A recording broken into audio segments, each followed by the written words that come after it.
Assalamualaikum warahmatullahi wabarakatuh. Perkenalkan, nama saya Lia Amalia dari kelas 3A, Prodi Sarjana Keperawatan. Di sini saya akan menjelaskan mengenai sistem peredaran darah pada manusia dan sistem peredaran darah pada janin. Yang pertama yaitu sistem peredaran darah pada manusia. Komponen penyusun sistem peredaran darah di antaranya yaitu jantung, darah, dan pembuluh darah. Yang pertama yaitu jantung, merupakan organ vital yang berfungsi sebagai pemompa darah untuk memenuhi kebutuhan oksigen dan nutrisi ke seluruh tubuh.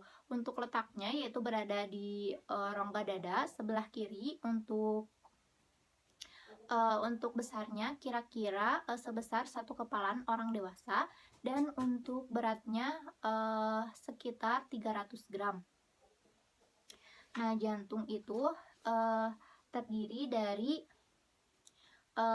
ventrikel kanan, ventrikel kiri, atrium kanan, atrium kiri, kemudian ada arteri pulmonaris, kemudian aorta, ada vena cava dan vena pulmonalis. Untuk garis yang berwarna merah ini merupakan darah yang kaya oksigen, sedangkan panah-panah garis yang berwarna biru ini merupakan darah yang kaya karbon dioksida. Nah, untuk aliran darah di dalam jantung, yang pertama yaitu darah di pembuluh balik memasuki atrium jantung kanan dan kiri. Kemudian atrium mulai memompa atau menekan darah keluar menuju ventrikel. Saat itu atrium berkontraksi. Kemudian ketika serambi berkontraksi, ventrikel kanan dan kiri relaksasi atau tidak memompa. Selanjutnya itu ketika ventrikel kanan dan kiri berkontraksi, menekan darah ke dalam dua arteri, ke dalam dua arteri besar menuju tubuh dan paru-paru. Saat ventrikel memompa darah ke pembuluh nadi, atrium relaksasi atau tidak memompa. Saat itu darah dari pembuluh balik atau dari tubuh kembali memasuki atrium seperti pada siklus yang pertama. Kemudian siklus jantung itu terulang lagi. Nah, selanjutnya yaitu darah. Komponen darah terdiri dari sel darah merah, sel darah putih, kemudian keping darah, dan cairan darah atau plasma. Nah, selanjutnya yaitu ada fungsi darah. Yang pertama yaitu mengangkut dan mengedarkan oksigen dari sari makanan ke seluruh bagian tubuh.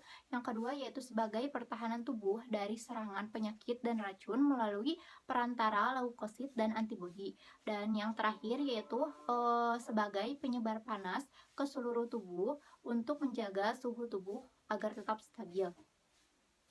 Dan yang ketiga yaitu ada pembuluh darah. Nah, terdiri dari arteri, kemudian arteri atau nadi, kemudian vena, dan kapiler. Nah, nadi atau arteri merupakan pembuluh darah yang keluar dari jantung ke seluruh bagian dan alat tubuh. Nah, sedangkan vena itu merupakan pembuluh darah yang membawa darah ke seluruh tubuh menuju jantung. Dan kapiler ini merupakan pembuluh yang menghubungkan antara arteri dengan vena. Selanjutnya yaitu ada peredaran darah manusia. Nah, peredaran darah manusia ini ada dua, yaitu peredaran darah besar dan peredaran darah kecil. Peredaran darah besar merupakan sirkulasi peredaran darah yang mengalir dari jantung ke seluruh tubuh dan kembali lagi ke jantung. Untuk urutan peredaran darah yang benar yaitu berlangsung dari jantung, yaitu ventrikel kiri, kemudian memasuki aorta.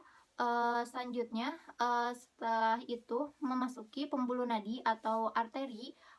Setelah itu memasuki pembuluh balik atas dan pembuluh balik bawah, kemudian kembali lagi ke jantung, yaitu atrium kanan. Selanjutnya yaitu ada peredaran darah kecil.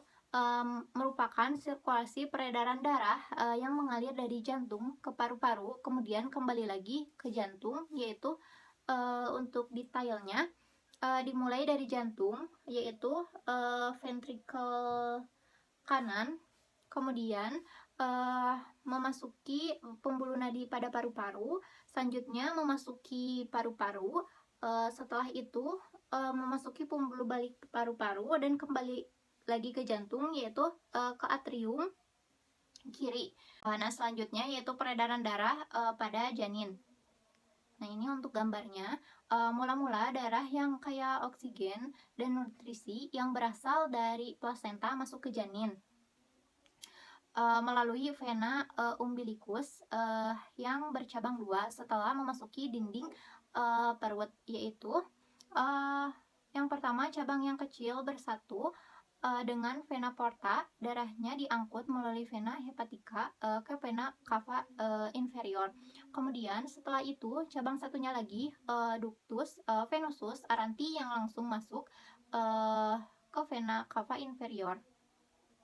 Kemudian darah dari vena cava inferior itu masuk ke atrium kanan dan sebagian besar darah dari atrium kanan akan dialirkan ke atrium kiri melalui foramen oval. Setelah itu darah dari ventrikel kanan dipompa ke paru-paru melalui arteri pulmonalis. Kemudian sementara itu darah yang terdapat di atrium kiri dialirkan ke ventrikel kiri dan dialirkan ke seluruh tubuh melalui aorta. Mungkin sekian penjelasan dari saya. Mohon maaf apabila banyak kesalahan. Wabillahi taufiq wal hidayah. Wassalamualaikum warahmatullahi wabarakatuh.